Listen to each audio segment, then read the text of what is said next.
Hello, hello, my podcast darlings. This is Micah Riot coming to you with a early June episode before I leave town for a week. All about how to make sure you're good and ready for your tattoo appointment.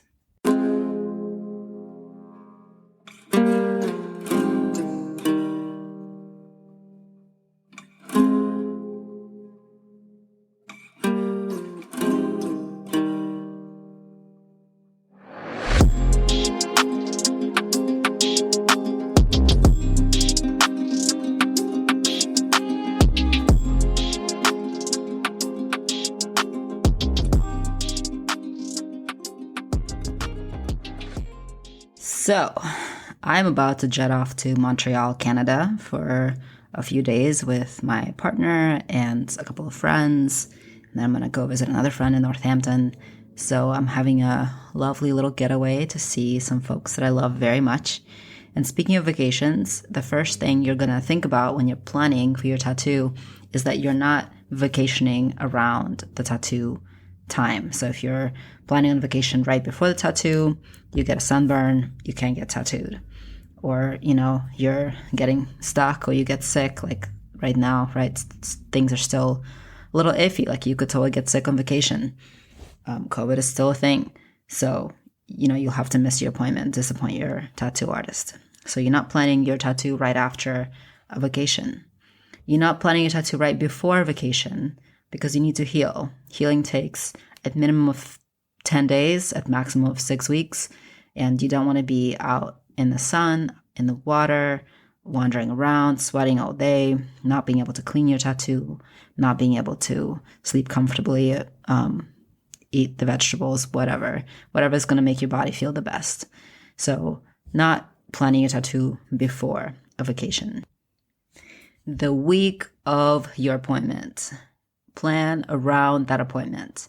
If your appointment is midweek, maybe you want to get your workouts in. You want to, if you are a person that goes to the gym, that works out, does your thing, do your thing before your appointment. You don't know how you're going to feel the day after. You're not going to know how you're going to feel a couple days after. You might still be sore. You might be itchy. Healing can be different. Depends also what kind of tattoo you're getting. If you're getting a little tiny line work tattoo, it's going to barely feel like anything. You'll be able to do everything you always do. Doesn't matter. If you're getting a lot of black, a lot of color, big swaths of tattooing, your skin might be very sore. You might feel a little bit ill, like you might feel like you have the flu a little bit as you're healing. I definitely have experienced that. So you want to plan around that, get your work done, get your tattoo work done, and then just give yourself a little space to do a little bit less for the next few days after that. Another thing for the week off, if you need to make plans for dinner with somebody, it's something that has to happen that week, do it before. Again, you don't know how you're going to feel. Definitely don't plan for anything the day of your tattoo. Even if you're getting it in the morning, you're probably not going to want to go sit in a restaurant, have dinner, socialize with somebody that night. You're going to want to go home. You're going to want to maybe order some food in or pick some food up or eat whatever you've cooked, but you're probably not going to want to be social. You're going to want to go home, lay down, watch a movie, eat some food. That's it. If you are somebody who has a hard time getting your 8 hours of sleep, try to plan to go to bed at a time that will allow you that 8 to 9 hours of sleep after getting tattooed. It's a lot of stress on your body. And I'm talking, bigger pieces, longer sessions, right? Again, if you're having an experience of a small tattoo, a 10-minute tattoo, half an hour tattoo, you're probably fine. But if you're getting a more substantial session, a couple hours at a time, you're going to want to plan for good sleep, good nutrition. It's going to put you in the best place, best position to heal your tattoo well. No drinking, etc. That should be obvious, but I don't know if it is. The day of the appointment. You want to make sure you get some good sleep that night, whatever that takes. Do your routine. Don't stay up until 2 watching something, binging a TV show. Get your dinner in early, go to sleep early, wake up. You want to have food right before your tattoo appointment. So if your appointment is at 2, make sure you have a nice big lunch around noon or something.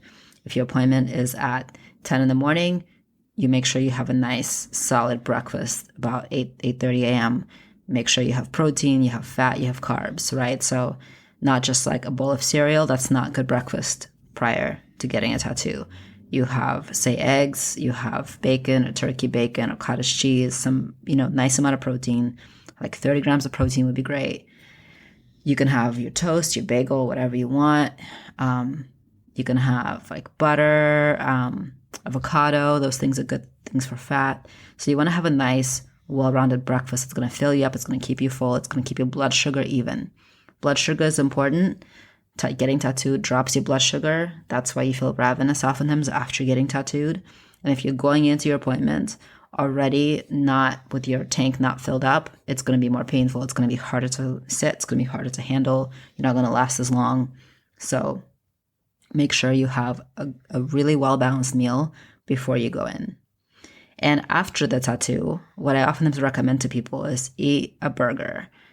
Of course, not everybody eats burgers. Even people who are not vegetarian oftentimes are not red meat eaters. Fine, eat chicken, eat turkey, whatever. I say burger because it has the most amount of protein and fat per thing, per square inch or whatever. It's just a nice hearty meal. It builds your blood back up. You lose some plasma, you lose some blood. So a burger, if you do eat them, is a good idea. Please eat sustainable meat, like eat grass-fed burgers. I mean, whatever, do your thing. But as much as possible, I urge eating clean meat, sustainably raised meat, not mass-produced meat. That's like another episode, but here it is. Can you take Advil or something, or numbing cream the day of the tattoo? I take some Advil, oftentimes like a couple hours before my appointment, an hour before my appointment. It takes the edge off a tiny bit, helps me out a tiny bit. That's it. I don't do numbing cream. The numbing spray is kind of dependent on the artist. Some of my artists that I've been worked on did use them and some didn't. And at this point, what we know in the industry is that numbing things, they aren't great. They make your skin less penetrable. It makes it harder to tattoo. It makes it more rubbery. It kind of makes it feel kind of dead. So it's harder to get the ink in.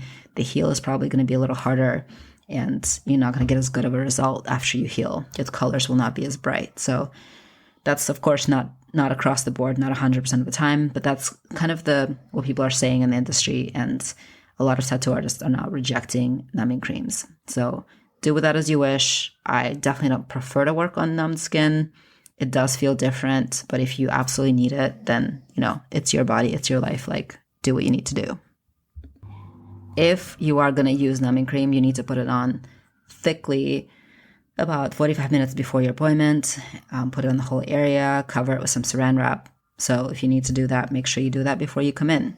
If you come in with your cream, you want me to put it on you, it's just not going to really do much for you. So make sure you prep for that. When you're coming in for your appointment, know where you're going, right? Look up where you're going ahead of time if you've never been to the shop. Know, roundabout like what the procedure is. Like, for example, for me, what I prefer people doing is that they park and they text me. And because my shop doesn't have a seating area for clients waiting, I ask that people stay outside the shop until it's time for their appointment. And I might not be ready. Either I'm not ready because I'm running late, which totally happens. I'm kind of a late person. Everybody knows that. I haven't set up for you, finished setting up yet, or I'm still with somebody else and they haven't left yet. And so I ask people to text me and then wait for me to text them back when I'm ready for them to walk into the shop.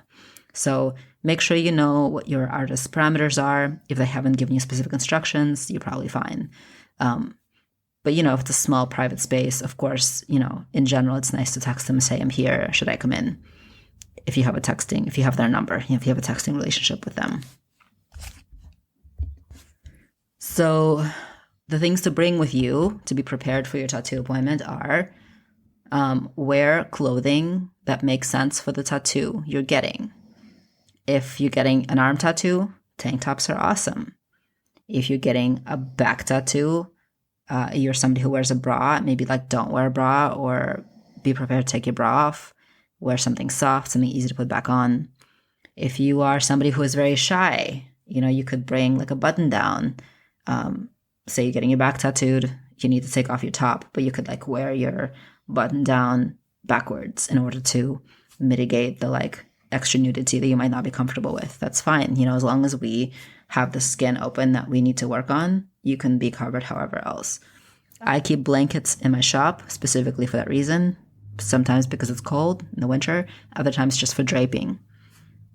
If you're getting your tattoo somewhere like, I don't know, say a leg, if you are somebody who might want to wear a skirt, that's a great thing to wear for a leg tattoo, like a long skirt that I can drape, around your body. You can still be wearing your clothing, but your leg can be free, kind of a loose, long skirt, flowy skirt. That's great.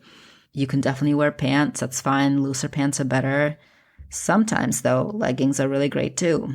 If you're getting a piece on your leg that's kind of extensive, leggings can be nice to hold the bandage down after the tattoo is done to sort of keep it in place, keep it not moving. So it depends, but be comfy.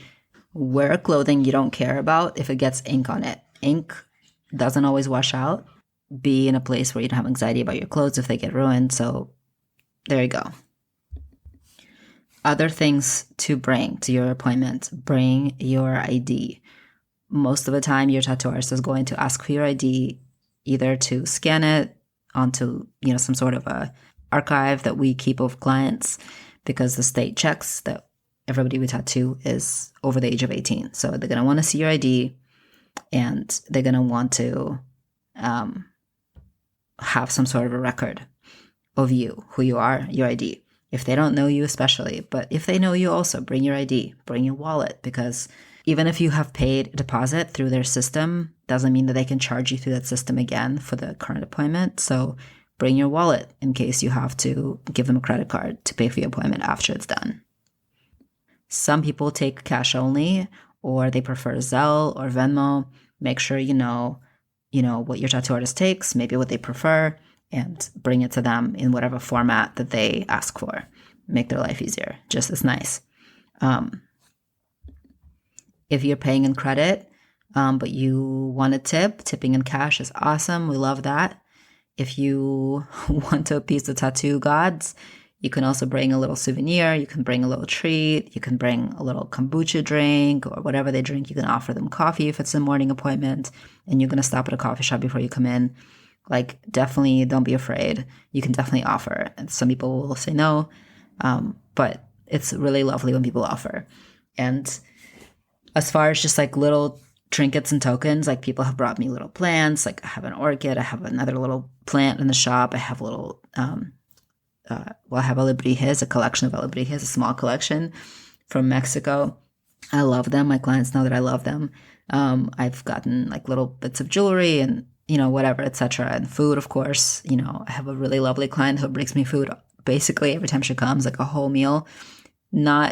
It's amazing. I love it. I eat it right away, but it's not necessary. So I'm not saying bring your artist like something very significant, but if you want to bring them something small, they'll appreciate it. So that's kind of it for the prep part of getting tattooed. You know what you're doing, you know where you're going, you know what to bring. Oh yeah, snack, drink, great ideas to bring a little snack, a little drink. You might get really hungry, your blood sugar might drop. I have lollipops and some like nut bars in the shop, but that's not going to be the case for every shop. So you can bring yourself a little snack, like some kind of a bar is great, and a drink, something like tea or soda. I mean, whatever it is you like to drink, that's fine. Like those things are really nice to bring, and they'll keep you going if you need something. That first night of sleeping, be prepared that you might be sore. It might feel warm. You probably haven't taken your bandage off yet, so it's going to be underneath the bandage. Like I oftentimes have a pretty bad night of sleep the day of getting the tattoo. It's doing its thing. You have the plastic on, so it feels extra warm. It's sore. It's annoying. It's, kind of feels bruisey. It's hard to sleep on it. It's hard to not sleep on it. It's just kind of hard to sleep sometimes. So be prepared for that to be the case. Doesn't mean that something's wrong. It's just that it's uncomfortable sometimes. Like, you stuck a bunch of pigment underneath your skin. Your body is going like, what the fuck is this? Be prepared for that. Same for the next couple weeks, healing-wise. Be prepared for what might happen. You are going to be itchy. You're going to be flaky. There's going to be something coming off of your body. You're going to be washing it a bunch. You're going to be oiling it a bunch. You're going to be putting Aquaphor or lotion or whatever on it. So there's going to be a process, right? And the primary like flaky, bruisey, itchy process should take about a week to 10 days, and then you should pretty much be good, but your skin will still feel a little bit tender. And that's about it, my darlings. If I missed something, let me know. If you really appreciate this talk about how to be prepared for your tattoo, give me a shout out, give me a review, give me a follow. I love your reviews. I read them all. I'm really grateful. It's quite hard to market projects these days, even if what you're asking for is a little bit of time and a little bit of eyes and ears, like not charging for any of this stuff, but it's still very hard to get people to listen. And I want people to hear this podcast. I think it's good. I'm proud of it. And I love that people do listen, and I want more people to listen. So please follow, review. I love you so much. And I will be back the week after next with my interview with Sarah, Sun Medicine Sarah. I haven't been able to get it up and running yet. I haven't been able to edit it quite yet all the way. It's quite long. It's beautiful. I'm really excited to give it to you, to bring it for you, to have your eyes and ears on that episode. Really excited about it. I love you. Have a great week, and I will see you mid to late June.